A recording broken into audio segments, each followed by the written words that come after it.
From the land down under, with the rock at its centre, comes the little Aussie watchman.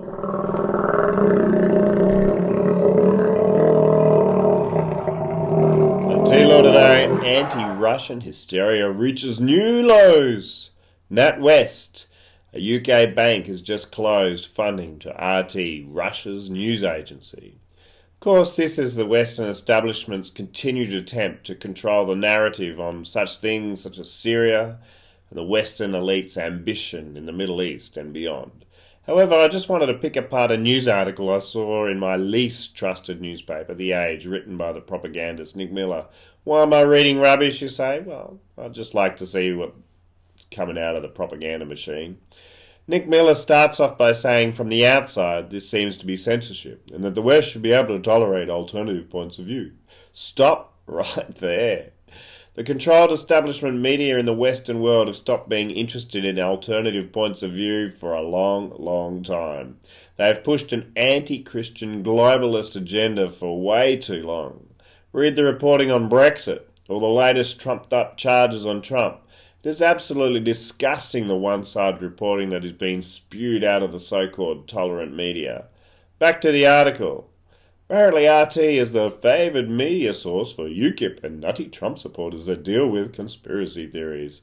Again, stop. RT is one of a host of non-establishment media sites that tell more truth than lies. The majority of the listening public have realised that Western media is just a mouthpiece for the globalist elite and are looking elsewhere for a different point of view. They remember the lies told on Iraq, the lies about Libya, the duplicitousness currently being displayed in Syria.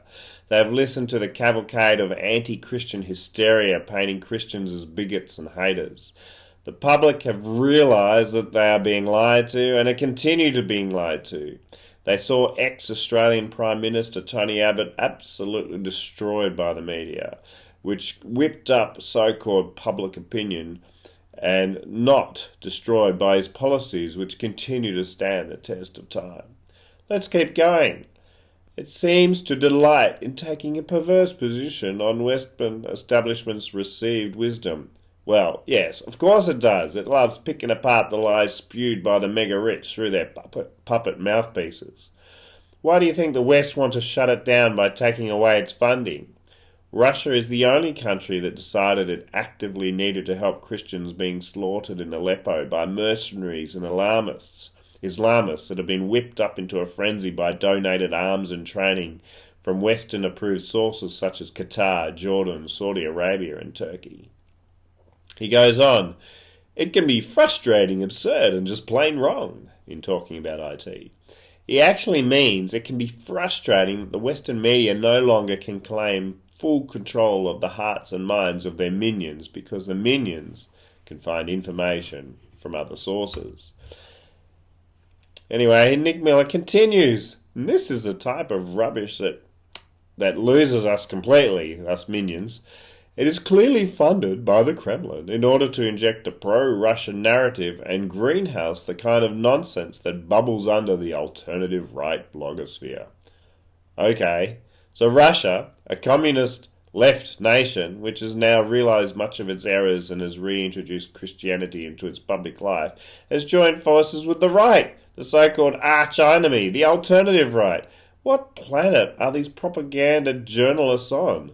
The reason these two entities sound similar, it is because they keep on destroying the lies coming from the propaganda machine, and because truth is always more powerful than lies. Anyway, that's my 2 cents from today, and from The Age. Always not independent, and it's at the propaganda wheel again.